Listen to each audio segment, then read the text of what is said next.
Hello friends, welcome to boost up. भारतीय इतिहास हम लोग पढ़ना स्टार्ट कर चुके हैं और इंडियन हिस्ट्री का हम लोग इंट्रोडक्शन यानी परिचय, भारत का परिचय हम लोग देख चुके हैं। आज से हम लोग स्टार्ट कर रहे हैं प्राचीन भारत यानी एंशियंट हिस्ट्री का। ये पार्ट नंबर 1 है। जो लोग नए हैं चैनल को सब्सक्राइब कर दें और वीडियो को स्टार्ट करने से पहले वीडियो को लाइक कर दें। चलते हैं, आज का हम लोग पढ़ते हैं प्राचीन भारत। आज से हम लोग स्टार्ट करते हैं और इसके आगे हम लोग सेशन को कंटिन्यू रखेंगे। तो देखिए, प्राचीन जो भारतीय इतिहास के स्रोत क्या क्या हैं, कैसे हम लोग पढ़ पाते हैं, कैसे हम अपने देश को जान पाएंगे, इसके कितने कितने स्रोत हैं। तो देखिए, इसके मात्र 3 स्रोत हैं। पहला है कि साहित्यिक जो साक्ष्य है उसके थ्रू हम लोग जान सकते हैं, यानी जो भी हमारे पास धर्म ग्रंथ थे, ऐतिहासिक ग्रंथ हैं, उससे हम लोग जान सकते हैं। जो हमारा वेद है, ठीक है, वेद है, जो पुराण हो गया, उससे हम लोग जान सकते हैं। महाभारत, रामायण, ये सब जितना चीज़ भी इसमें लिखा गया है, इससे हमको हिस्ट्री के बारे में पता चलता है। और हो सकता है क्या, जो भी जो जैसे जैनिज्म था, बुद्ध धर्म था, इन सब के थ्रू हम लोग जान सकते हैं। और भी क्या हो सकता है, इसमें जितने भी लोग जैसे कोई आचार्य रहे, कोई अच्छे गुरु रहे, उनके द्वारा जो उनके जीवनी पे आधारित चीज़ें हैं, उससे रिलेटेड हम लोग चीज़ पढ़ेंगे तो बहुत सारा क्लियर हो जाएगा। तो वो सारा चीज़ इसमें पढ़ना होता है। नेक्स्ट आता है दूसरा हमारा स्रोत क्या है, विदेशियों। जो भी विदेश यात्री आते हैं, हमारे देश में आए थे पहले यहाँ पे भ्रमण करने के लिए, और यहाँ के बारे में जो स्टडी किए, जो चीज़ देखे थे, उसके बारे में कुछ कुछ लिख के गए थे। तो भारतीय प्राचीन जो इतिहास है, इसका जो स्रोत है दूसरा, वो है कि विदेशी यात्रियों का विवरण, जो भी वो लोग लिखे थे उसके थ्रू हम लोग को प्राप्त होता है। तीसरा होता है पुरातत्व संबंधी साक्ष्य। जो भी हम लोग जैसे जमीन का खुदाई हुआ, जो भी पुरातत्व विज्ञान वाले लोग हैं, आर्कियोलॉजिकल जो सर्वे से जो चीज़ प्राप्त हुआ है, उसके थ्रू जो चीज़ हम लोग निकलता है, जमीन के खुदाई से कहीं मूर्ति प्रकट हो गया, कहीं पे शिलालेख मिल गया, इन सब चीज़ों से जो चीज़ प्राप्त होता है, जो भी इंफॉर्मेशन, वो पुरातत्व संबंधी साक्ष्य उसको हम लोग कहते हैं। ये सब एक तरह का प्रमाण है, ठीक है। आगे बढ़ते हैं, हम लोग देखते हैं साहित्य साक्ष्य के बारे में, इसको कंटिन्यू करते हैं। अब देखिए, साहित्य साक्ष्य में क्या होता है। साहित्यिक साक्ष्य के अंतर्गत साहित्यिक ग्रंथों से प्राप्त ऐतिहासिक वस्तुओं का अध्ययन किया जाता है। जैसे कि मैंने बता दिया, साहित्यिक साक्ष्य को 2 भागों में विभाजित किया गया। अब देखिए, इसको भी 2 पार्ट में विभाजित कर दिया गया है। एक जो होता है हमारा धार्मिक साहित्य यानी धार्मिक जो भी ग्रंथ होते हैं, और दूसरा होता है हमारा लौकिक साहित्य, ठीक है। ये 2 तरह के होते हैं साहित्य साक्ष्य में। अब इसमें 2 तरह के होते हैं। अब हम लोग कंटिन्यू करते हैं धार्मिक साहित्य को, इसको 1 बाय 1 करके पढ़ेंगे। पहले धार्मिक साहित्य में भी 2 तरह का होगा हमारा, उसको पहले बहुत ही सुविधा के अनुसार हम लोग देख के पढ़ लेंगे अच्छे से, ठीक है। उसके बाद हम लोग लौकिक साहित्य को कंटिन्यू करेंगे।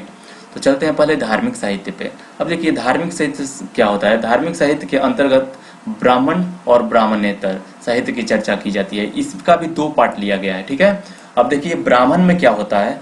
ब्राह्मण ग्रंथों में वेद, उपनिषद, महाभारत, रामायण, पुराण, स्मृति, इन सबों का अध्ययन किया जाता है, और इनसे जो भी हम लोग को प्रमाण मिला है, साक्ष्य, इसके द्वारा हम लोग को कुछ हिस्ट्री के बारे में पता चला है, जिसको हम लोग ब्राह्मण ग्रंथ हम लोग बोलते हैं, ठीक है। और नेक्स्ट आता है हमारा ब्राह्मणेतर साहित्य, जिसमें क्या होता है, जैसे जैन बौद्ध ग्रंथों को सम्मिलित किया गया है इसके अंदर, ठीक है। अब हम लोग पढ़ते हैं किसके बारे में, ब्राह्मण ग्रंथ हो, यानी जो भी हमारे पास वेद, उपनिषद, ये सब है, इनके बारे में थोड़ा सा हम लोग कुछ स्टडी कर लेते हैं, ठीक है। देखिए, जो हमारा ब्राह्मण जो ग्रंथ है, जो ब्राह्मण ग्रंथ है, इसको देखिए धर्म ग्रंथ इसको कहा गया है। ब्राह्मण धर्म ग्रंथ जो है, इसको देखिए क्या कहा जाता है, प्राचीन काल से ही भारत के धर्म प्रधान देश होने के कारण यहाँ प्रायः 3 धार्मिक धाराएं, वैदिक, जैन और बौद्ध प्रभावित हुई, ठीक है। नेक्स्ट है, वैदिक धर्म ग्रंथ को ब्राह्मण धर्म ग्रंथ भी कहा जाता है, ठीक है। ब्राह्मण धर्म ग्रंथ भी वैदिक को कहा जाता है। नेक्स्ट इसमें चीज क्या आता है। अब देखिए, ब्राह्मण धर्म ग्रंथ के अंदर जैसे कि हम लोग देख चुके हैं, क्या क्या पढ़ेंगे, वेद, उपनिषद, महाकाव्य, स्मृति, ये सबको अध्ययन करेंगे। तो ब्राह्मण धर्म ग्रंथ में पहला हम लोग पढ़ते हैं वेद के बारे में। अब देखिए, वेद क्या होता है। वेद एक महत्वपूर्ण ब्राह्मण धर्म ग्रंथ है। वेद शब्द का अर्थ का मतलब होता है ज्ञान, ठीक है। महत ज्ञान मतलब बहुत ही अद्वितीय ज्ञान, महत ज्ञान अर्थात पवित्र एवं आध्यात्मिक ज्ञान है। जो भी हमारे पास आध्यात्मिक और पवित्र ज्ञान प्राप्त होता है, वो वेद से प्राप्त होता है। वेदों के संकलनकर्ता जो थे वो थे कृष्णद्वैपायन थे। कृष्णद्वैपायन को वेदों के पृथक्करण व्यास के कारण वेद व्यास की संज्ञा प्राप्त हुई, ठीक है। वेदों से ही हमें आर्यों के विषय में प्रारंभिक जानकारी मिलती है। आगे बढ़ते हैं हम लोग। देखिए, वेदों की कुल संख्या सबको पता ही होगा कितने वेद हैं। हमारे 4 वेद हैं, ठीक है। ऋग्वेद, यजुर्वेद, सामवेद और अथर्ववेद। ऋग्वेद क्या होता है? वेदों में सबसे पहला वेद, सबसे पुराना वेद है हमारा जो वो है ऋग्वेद है, उसको ऋग्वेद कहते हैं। ठीक है। और ऋग्वेद ऋचाओं का अध्ययन को हम लोग क्या कहते हैं? ऋचाओं के जो क्रमबद्ध ज्ञान होता है उसको हम लोग ऋग्वेद कहा जाता है। ठीक है। इसमें देखिए वेद में ज्ञान प्राप्ति के लिए लगभग 10,000 मंत्र शामिल किया गया है। गायत्री मंत्र जो है ना इसी से आया हुआ है, जिसमें पृथ्वी की भौगोलिक स्थिति, देवताओं के आवाहन के मंत्र आदि लिखे गए हैं। देवताओं को कैसे हम लोग अपने सामने प्रकट करें कुछ मंत्र के द्वारा, ये सब चीज लिखा गया है। मंत्र कविता छंद के रूप में लिखे गए हैं। और देखिए इसमें जो है 10 मंडल है, इसमें मैं लिखना भूल गया हूँ, 10 मंडल है, 1028 सूक्त है। ठीक है। और इसमें 10,462 जो है ऋचाएं होती है इसमें। ठीक है। और ऋचाएं मतलब क्या होता है? जनरली उसमें मंत्र लिखा गया रहता है। आगे देखते हैं हम लोग यजुर्वेद के बारे में।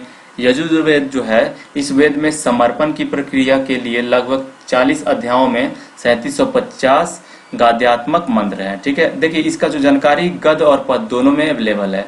ठीक है। ये मंत्र यज्ञ की विधियां, यज्ञ में प्रयोग किए जाने वाले मंत्र, यज्ञ के अलावा तत्व ज्ञान का वर्णन भी इसमें वेद है। ठीक है।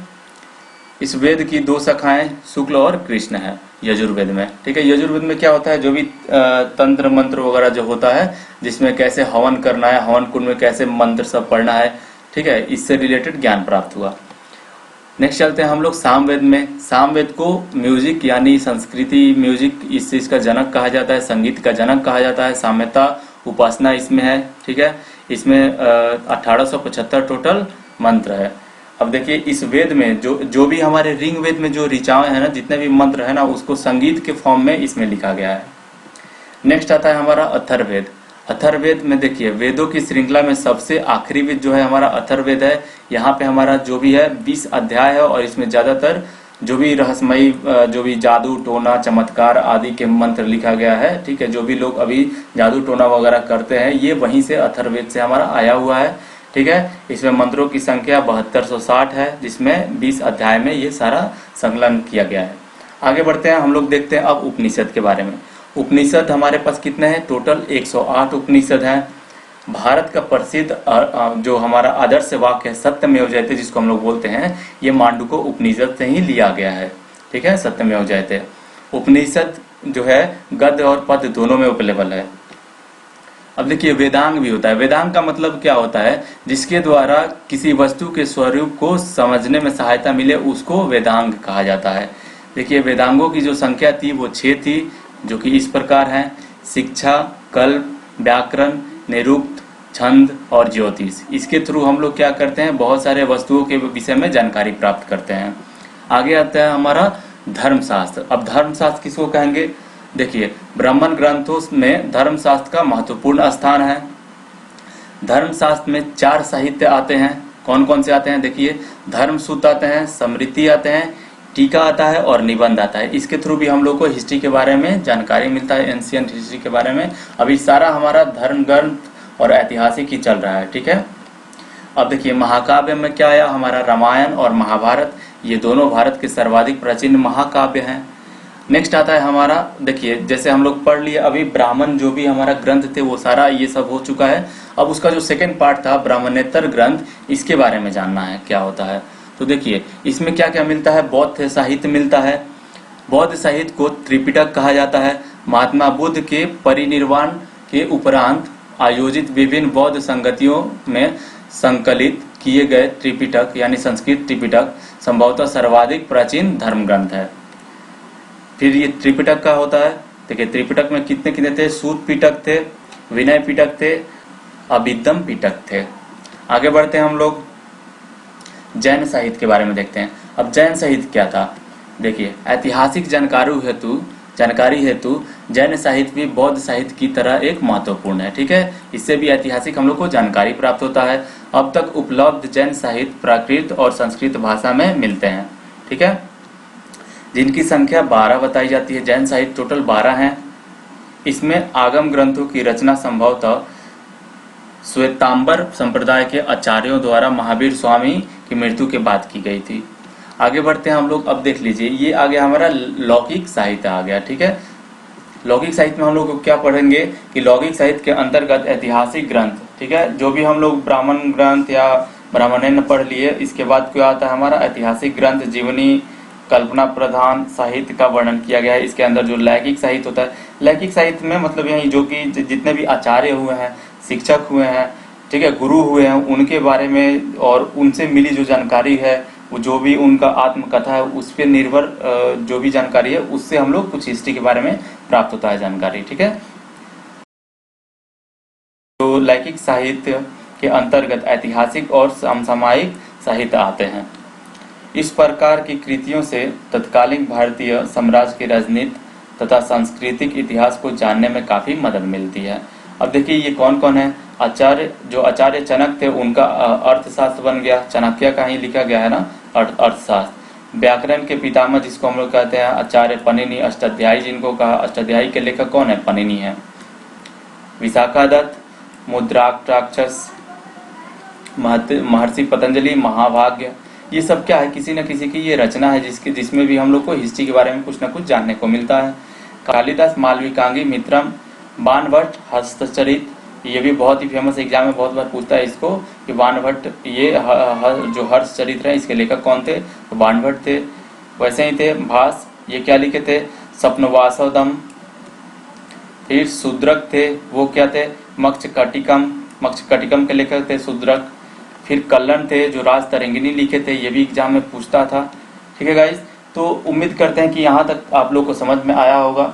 आगे हम लोग पढ़ेंगे कि जो भी विदेशी हमारे देश में आए हुए थे, विदेशियों जो भी आए थे उनसे जो जानकारियां प्राप्त हुई थी, वो यहाँ पे आए थे, कुछ दिन रहे थे, स्टडी किए थे यहाँ पे, और उसके बारे में जो भी इंडिया के बारे में समझे, उस चीज के बारे में जो लिखे हुए थे उससे जो जानकारी प्राप्त है हमारे इतिहास के बारे में, उसके बारे में हम लोग पढ़ेंगे नेक्स्ट लेक्चर में, ठीक है। तो अगर वीडियो अच्छा लगा हो तो प्लीज वीडियो को लाइक करें, शेयर करें, सब्सक्राइब करें चैनल को। Thank you for watching.